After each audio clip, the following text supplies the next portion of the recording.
Hi, and welcome back to ScottiesTech.Info. I'm Scotty with my co-host Cletus the Tribble. So I wanted to give a little bit of an update on 5G, but not really. Actually, I wanted to talk about freaking out about 5G.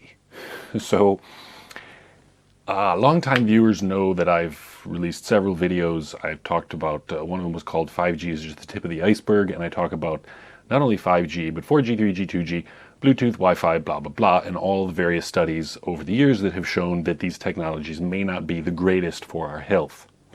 I also reviewed the book The Invisible Rainbow by Arthur Firstenberg, which is an excellent read. I'll put a link down in the description to that.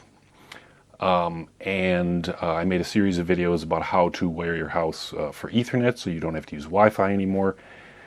Some of these videos were very, very popular, especially the No More Wi-Fi, How to Wire Your House for Ethernet. Yeah, that one is still like my #1 video, like years later. I guess because many people are wanting to get rid of Wi-Fi, which might be a good thing.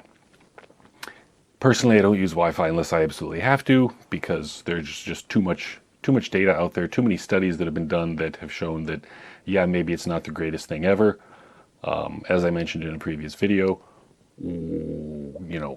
youngins who are by now maybe 10, 11 years old, they're the first generation who have been exposed to Wi-Fi, Bluetooth, at least 3G cell signals, and so on and so forth, for their entire lives, with like no break from it. It's like 24/7 they're exposed. So they are kind of the first generation that is most likely going to show any health problems as a result of all this. But it's kind of like, well, we don't know yet. So my advice is usually just minimize your exposure as much as possible, just in case.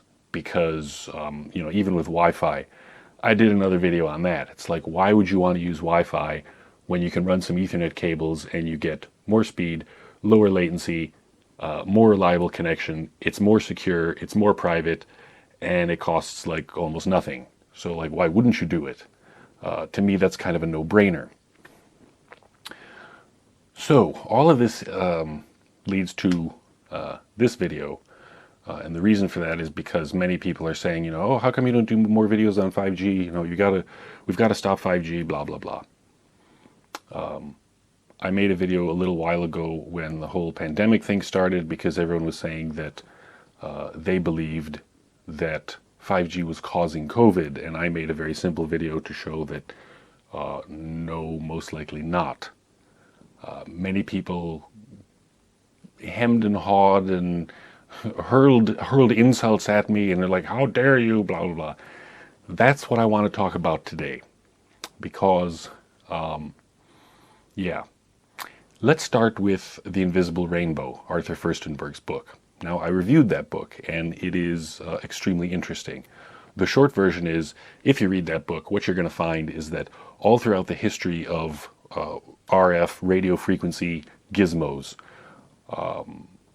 there was always like an initial series of poor effects on people's health, or animals' health, or, the trees, or whatever.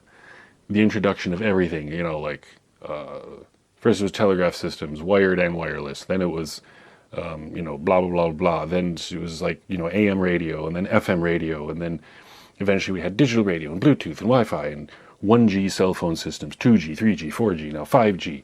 And with the introduction of all of these new wireless technologies, primarily wireless, in some places there were people who were very severely affected. And one of the examples that Firstenberg gives in his book is the case of a school in Spain.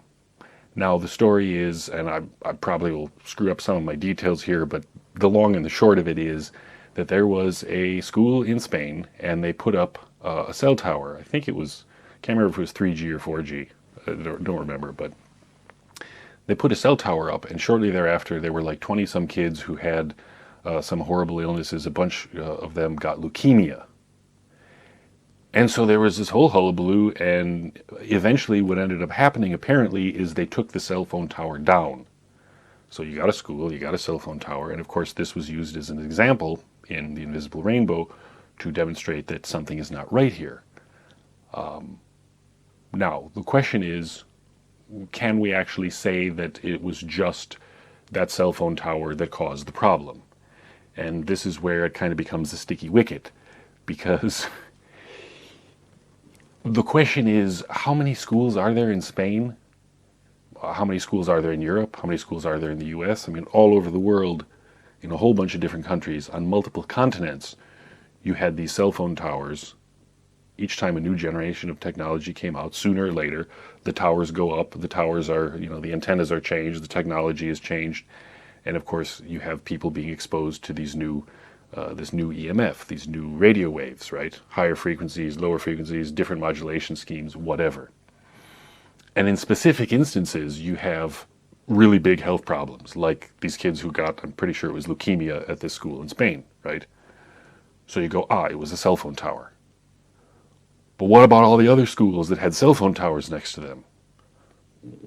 Did they all get leukemia? Well, no, obviously they didn't, because many of you have children. You know that they put a cell phone tower up to your next to your child's school, and your kid didn't get leukemia, right? So you can't say that cell phone towers cause leukemia.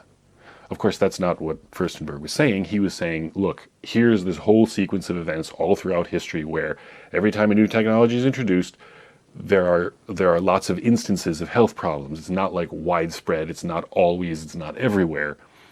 But the fact is, since we see all these problems, shouldn't we kind of, take a step back and go, whoa, like, let's test these things a little more thoroughly before we adopt them widely. So, of course, the question with this school in Spain is, well, if it wasn't the cell tower, what was it? Do we know that it was the cell tower? Do we know that it was the cell tower mixed with some kind of toxin in the water supply? Was it the food they were eating? Was it, there was a chemical processing plant nearby and there was some crazy toxic gas that they were exposed to, and that weakened their immune systems in such a way that the specific type of, 3G or 4G signal, whichever it was able to cause leukemia, right? Who the heck knows? And this is the thing that we have to kind of watch out for, is that it's not that I don't think that it's harmful. Like, I wouldn't make videos and talk about it if I thought it isn't harmful. Part of the reason I do that is because, usually people just go, oh yeah, it's great, I love it. Oh, it's wireless, it's convenient, I love it. And they don't think about it. And we have to think about these things, but we also have to think about a million other things. What food are you eating? What air are you breathing? If you live in like New York City or whatever, Beijing or something, and you're in the middle of a giant city, how much car exhaust are you breathing every day? Like a whole boatload. You don't think that's going to have some negative effect on your health? Well, of course it is, because it'd be kind of stupid to think that you'll be fine if you do that.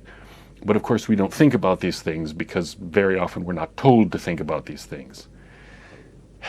So the problem is that we as silly human beings, what we tend to do is we tend to become obsessed with one thing.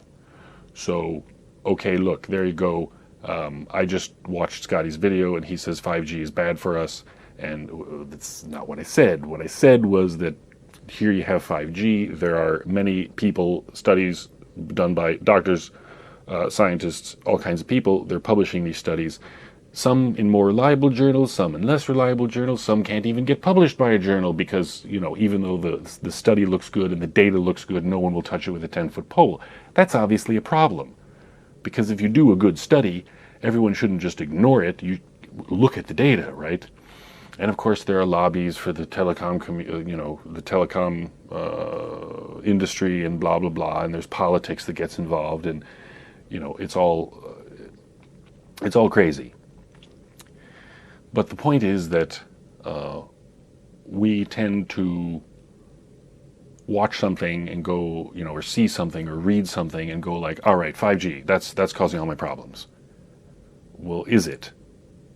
Is it 5G that's causing all of your problems because this guy said so and these other people said so? That's why I generally say, look, we need to have more international, thorough, long-term studies, which of course never happens because the minute the new technology comes out, they try and rush it out the door because they want to make money. I got sidetracked there. What I wanted to say was that with, you watch a video on 5G and suddenly you go, this is going to fix everything. And this is a very human thing to do, but you have to be extra careful there because there was a guy by the name of Dr. Bernie Siegel. I think he might still be alive, and he would ask his patients, his cancer patients, he would say like, hey, you need chemo.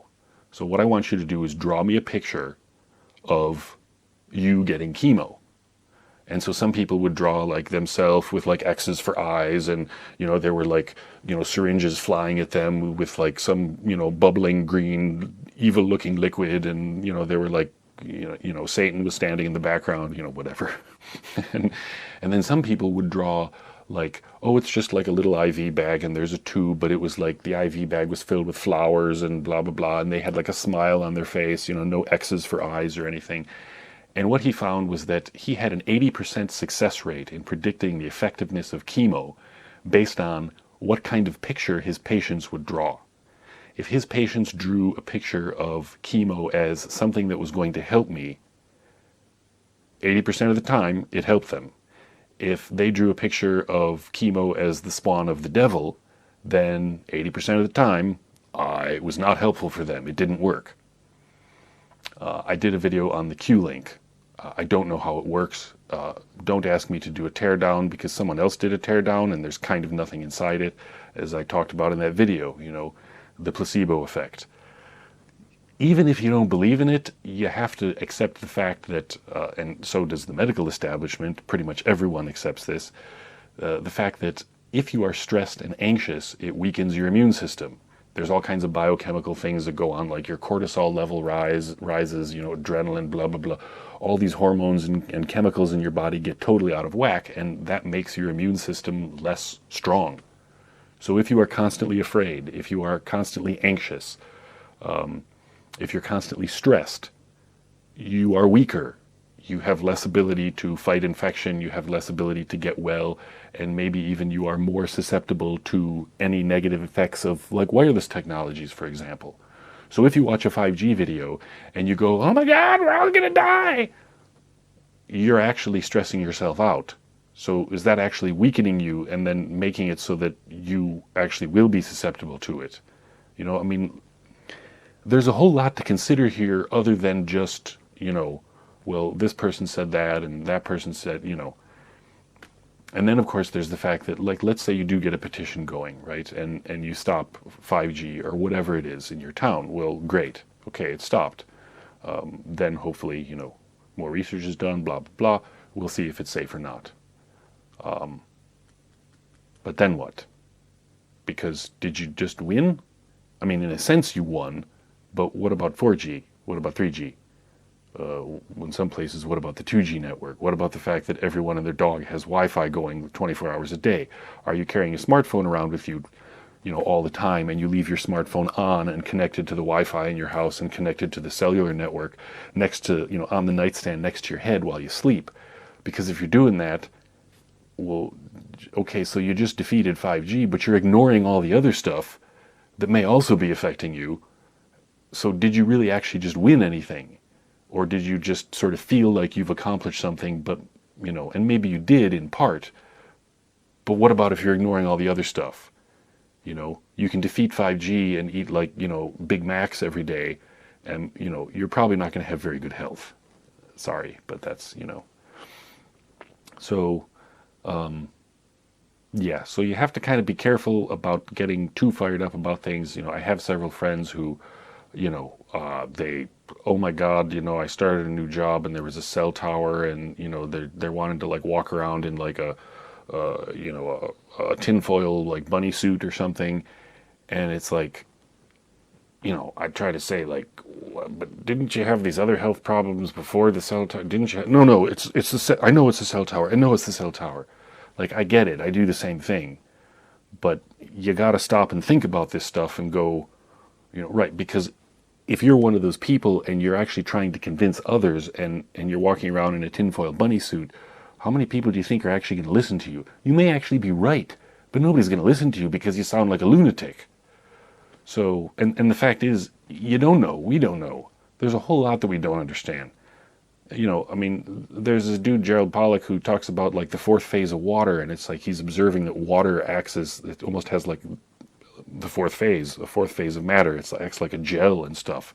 and he uses this to explain all kinds of interesting stuff, like how trees pump water, like from roots deep in the ground all the way up to the, the leaves at the top of the tree, and things that have never really adequately been explained. Like, here you go.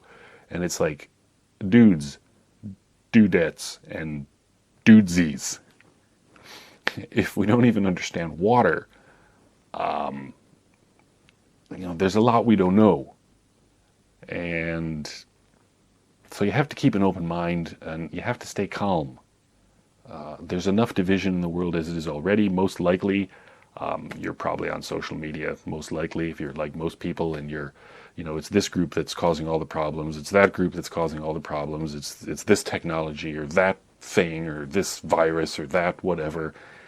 And balance is not a bad thing, because it keeps us from sort of running off the rails, and it keeps us thinking clearly, and it can even actually keep us healthier. So when you look at all this stuff, and I probably will again in the future, I haven't come across any particularly interesting studies about 4G, 5G, Wi-Fi, whatever. At least I haven't come across any that have kind of piqued my interest, that I felt like, well, this is worth talking about, or that made me think of something that I could share that would sort of add to the study. I generally don't make videos about things just for the sake of making them. I make them for specific reasons, and usually it's something I come across. Or one of my most popular videos is Display Cable Madness. That's because I had a colleague who wanted to hook up a new monitor, and he's like holding all the cables, and he's like, I could plug my computer into my new monitor with one of these cables, but I have no idea which one to use. Which one should I pick, Scotty? And I went, oh my God, there's a video, right? So I probably will make more videos about this stuff in the future, as things sort of come across my desk. If any of you have any, of new studies or books or whatever, I'm all ears. In fact, Arthur Furstenberg's The Invisible Rainbow was actually recommended to me by a reader. I had been wanting to read it for years. Like, I heard about it ages ago, and I just never quite got around to it. And because the reader actually said, hey, you should check this out, I did, and I ended up making a video on it. And again, people like Furstenberg, like, he appears to be, electrosensitive, as they say. Like, yeah, there are people, I'm sure, who are uber sensitive to this stuff. And in a sense, they are kind of canaries in the coal mine. Before we sort of discount what they say, we can be critical of it, but, I don't discount everything that he says just because I'm going, well, hang on a minute, what about all the other schools with cell phone towers near them? That doesn't mean that his entire book is crap, because it's still fascinating to see the way that everything has progressed, the technologies. And in fact, one of the things he says in his book that's kind of like the point is that we are actually living longer, but we're less healthy and we have more disease as we're living longer. But we also have more medical tricks and toys to, save our lives, basically. So, is that a good thing or a bad thing? I don't know. It depends on if you like living. So anyway, it's, don't throw the baby out with the bathwater. Stay calm, blah, blah, blah. And yes, I probably will make more videos on this stuff as is something, if anything, comes across my desk. If you know of anything that I should be reading or looking at, let me know in the comments below. And with all things, honestly, it's a little bit crazy in the world, and I'm guessing it's going to get worse in certain ways. So,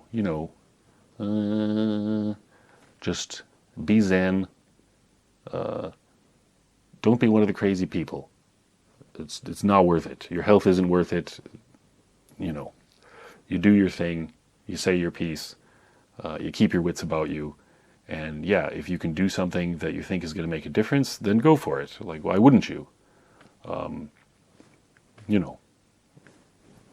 Every little bit helps.